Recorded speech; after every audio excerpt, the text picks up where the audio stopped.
Committee on Parole is now reconvening at Caldwell Correctional Center on Thursday, April 6, 2023.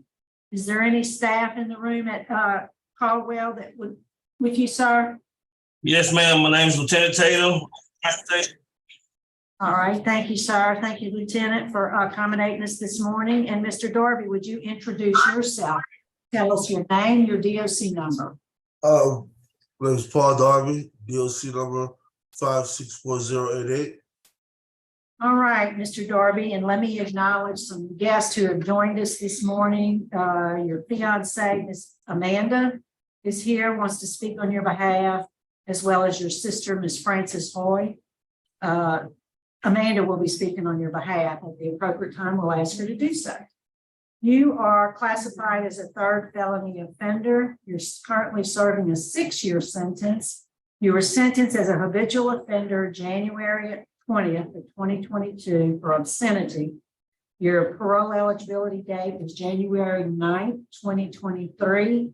You have a good time day of April 10th, 2027. And your full-term date is July 9th, 2027. Does all that sound accurate to you, Mr. Darby? Yes, ma'am. Right, your case this morning has been assigned to Mr. Freeman. Would you answer his questions? Okay, Mr. Darby, how old are you? 31.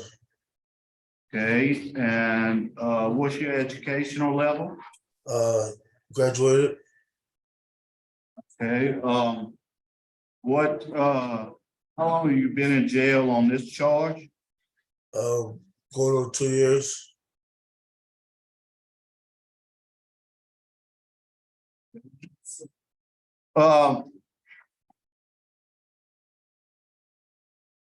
Tell me about what was going on that day. What was going through your mind, and were you on drugs or alcohol at the time? I was doing I guess I was a little buzz drinking when I should have, with the wrong crowd, with the wrong people at the wrong time, when I knew I shouldn't have. And there's no excuse about, going through the little situation where it was a rough time when, job wasn't big enough money, so I was going through an emotional time, and it was killing me drinking, and I, admit to it. Me drinking shouldn't have been around people with the wrong. I understand you saying you was with the wrong crowd, but you were by yourself when you committed this offense. Yes, sir. But what did you actually do? I was at a park. I was changing in a park, but no one was like around behind the door of my truck. Someone called and reported, said that I was masturbating. Educated guess. They thought this was what I was doing. That wasn't the haps, but I'm not sure. My word, their word. They ended up, trying to be guilty of obscenity because of me being exposed in a public place.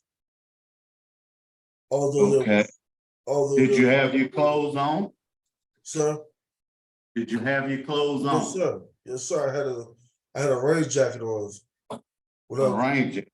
Yes, Okay. sir. You stated your pants were dirty. That's why you had the rain jacket on. Yes, sir.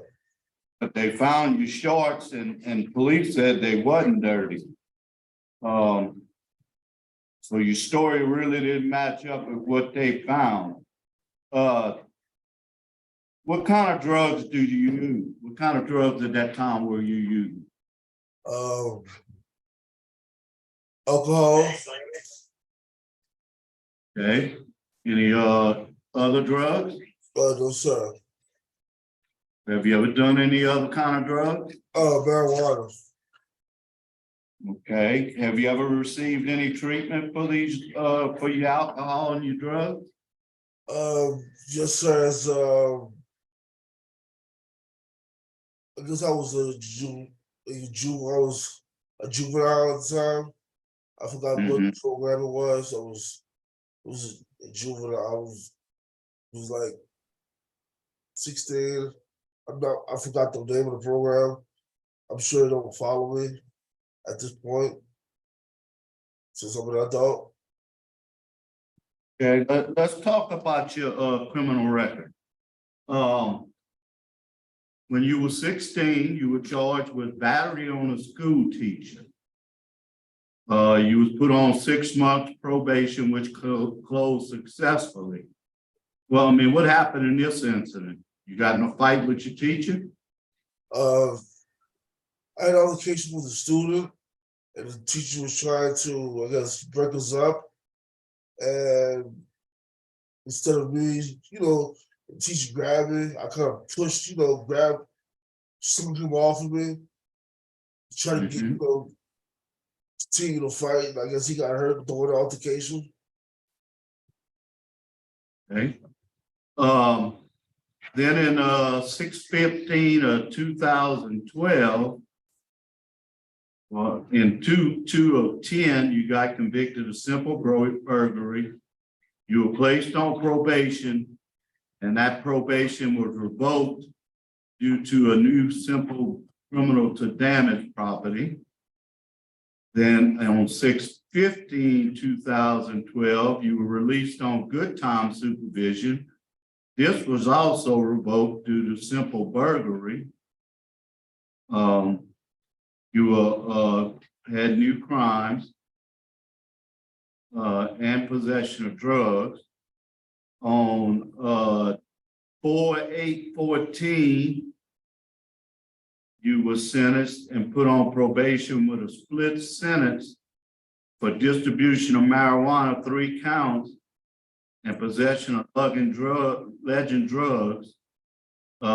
You came out on parole on the old simple burglary charge, which was revoked in 2013, and that charge was closed unsatisfactory, that supervision.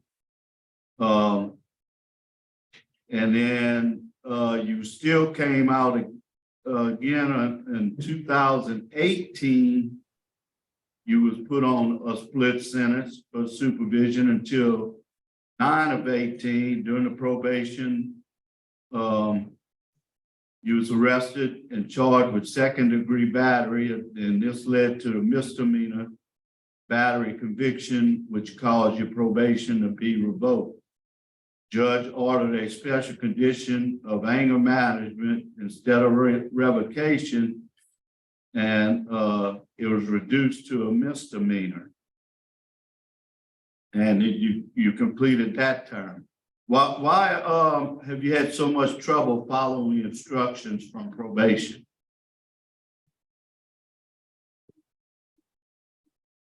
Well, I guess being like, I guess be whatever, I guess, but instead of me, I gotta look down that I see the bigger picture. And I'm a little bit older, I'm old, 31 now. I was younger then. I was at the age of state where I would have been right with this one, high school, you had people partying and the adolescent life. And now I'm getting old, I'm 31 years old, I'm looking at the bigger picture, my credit, my, where my long-term goals. I have my CDLs, I have my TWIC card, I have my Ocean card. I'm trying to progress, I have goals now, before this incident here, I was looking to the first time home buyer program. Where my head is at now, where it was before, I wasn't, I was in the adolescent stage where, I wasn't looking at the bigger picture or, You think you've grown out of that adolescent stage? yes, sir. Max, what is I put your my first supervision card, plan? sir. If you could be released, where will you live? Where will you stay? In Madisonville, 145 Scott Street. with my grandmother for right now until I can save up some money to get me another place. Because before I come to jail, I was staying at a 2-bedroom apartment in Mandeville, Louisiana, working for opioid tree service removal as a knuckle boom operator before I was incarcerated. Okay. What about your sobriety plan? What are you gonna do to stay away from alcohol? Work and stay at home. Work and stay at home and stay away from the old friends that don't leave me no good. Okay, do you consider yourself an alcoholic? Oh, no, sir. Okay. I'm more of an occasional. Mhm. Okay, the district attorney for the 22nd Judicial District is opposed. The sheriff, Randy Smith, is opposed. Unopposed is your mother. She said your son was welcome to live with her upon his release from prison. It's my grandmother. Yes. My mom's house. There's an acre. So my mom and grandmother's house is in the same yard, just different. One's behind one another on the separate streets, but in the same yard. Okay. Unopposed is one of the victims.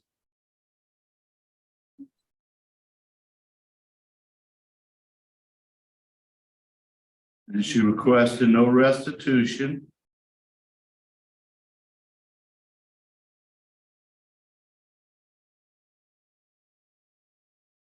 Okay. Have you ever had a mental health evaluation? Yes, sir. Did they place you on any medication? No, sir. Okay.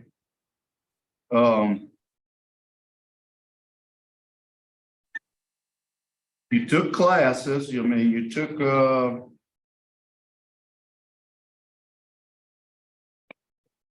you took all of your sex offender classes. Have you taken those? Yes, sir. And what did you learn from your sex offender classes?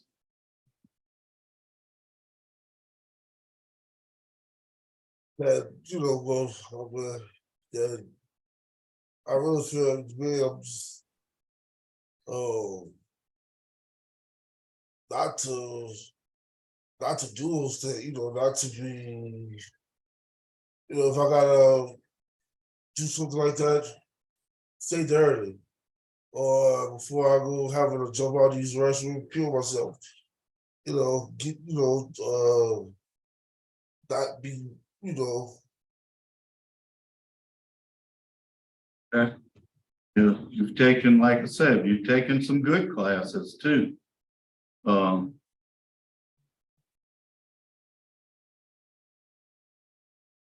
Your needs are medium, your risk is high.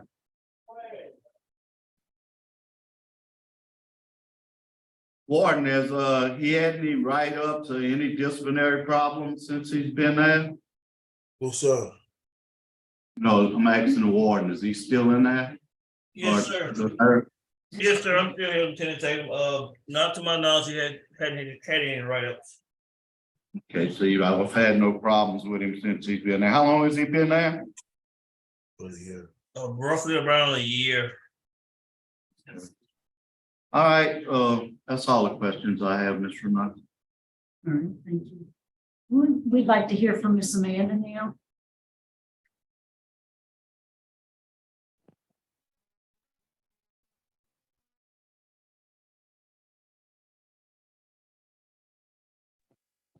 Hey. Oh.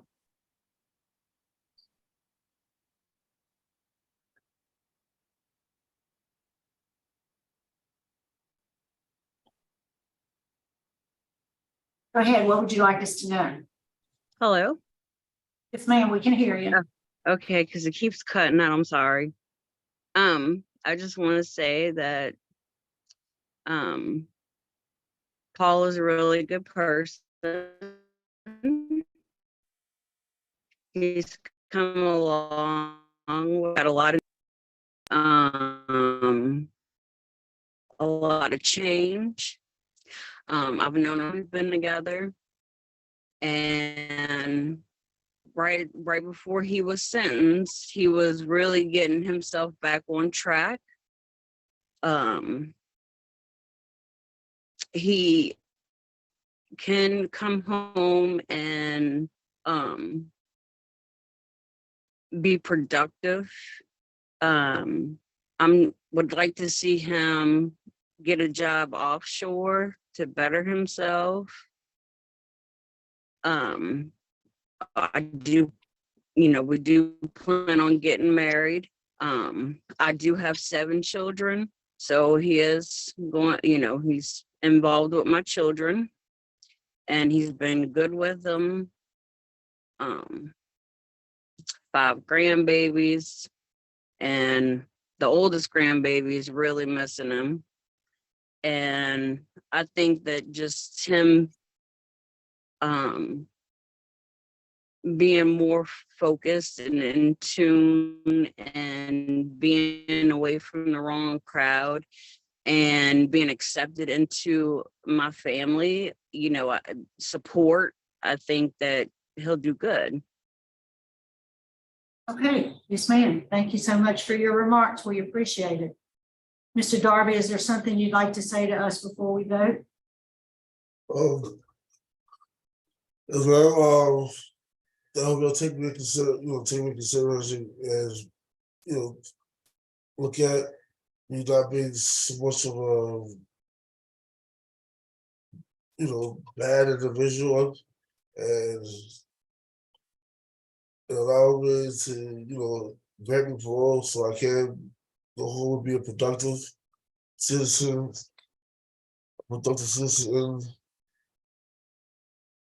in society, that I can start getting my life back on track. Okay, yes, sir. Thank you. I think we are ready to vote. Mr. Freeman. Okay, Mr. Darby, I think you're trying. I really do. You've taken some classes. I'd love to see you take the victim impact class to see what your actions did to the victims. But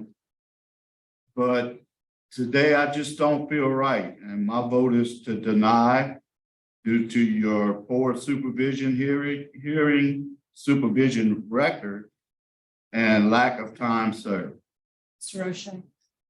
Thank you, Madam Chairman. Mr. Darby, based on your prior criminal history, a very poor supervision history, expressed opposition, a contraband conviction in 2021, and you have a high risk assessment, I deny your request. Mr. Darby, I do agree based on all the reasons that have been stated. My vote also is to deny your parole. So today, sir, your parole has been denied.